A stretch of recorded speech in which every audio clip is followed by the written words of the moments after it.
नमस्कार मित्रांनो, स्वागत आहे तुमचं आताच्या ब्रेकिंग न्यूजमध्ये। मित्रांनो, सध्या सोशल मीडियाचा वापर वाढलाय। सर्वसामान्यांप्रमाणेच शासनातील उच्चपदस्थ अधिकारी आणि कर्मचारी सुद्धा सोशल मीडियाचा वापर मोठ्या प्रमाणावर करताना दिसतात।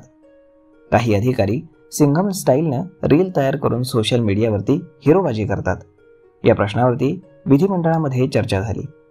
भाजप आमदार परिणय फुके यांनी सोशल मीडियावरती रील बनवून टाकणाऱ्या सरकारी अधिकारी आणि कर्मचाऱ्यांचा मुद्दा सभागृहामध्ये उपस्थित केला। त्यांच्या वर्तनावरती निर्बंध आणण्याची मागणी केली गेली। या संदर्भामध्ये सरकार कायद्यामध्ये बदल करणार आहे का, असा प्रश्न देखील उपस्थित केला गेला। त्याला मुख्यमंत्री देवेंद्र फडणवीस यांनी उत्तर दिलं। मुख्यमंत्री देवेंद्र फडणवीस यांनी सांगितलं की महाराष्ट्र शासनानं सेवा शर्ती नियम 1979 मध्ये तयार केले होते। त्यावेळी सोशल मीडिया नव्हता, त्यामुळे त्यामध्ये त्यावेळी असणाऱ्या माध्यमांसंदर्भातच तरतुदी केल्या गेल्या होत्या।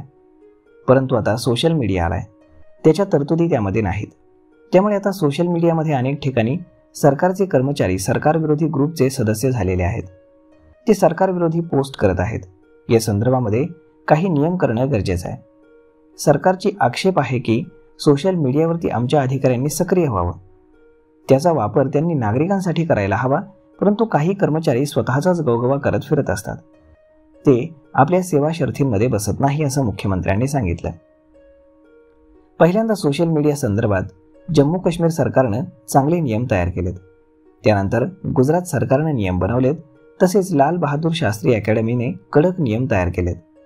महाराष्ट्रातही सेवा शर्ती नियम 1979 मध्ये बदल करण्यात येणार आहे।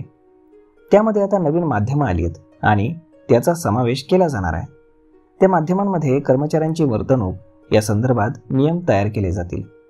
त्या नियमांना या सेवा शर्थींच्या नियमांचा भाग केला जाईल।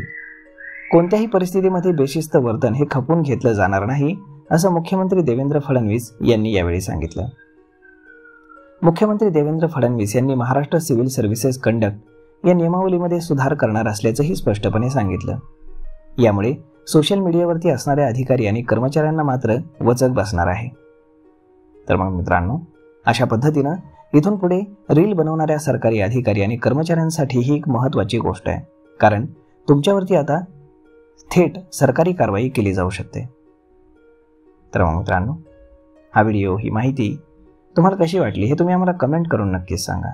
आणि जर आवडली असेल तर आपल्या जवळच्या मित्रमंडळींसोबत देखील हा व्हिडिओ तुम्ही शेअर करायला विसरू नका। धन्यवाद।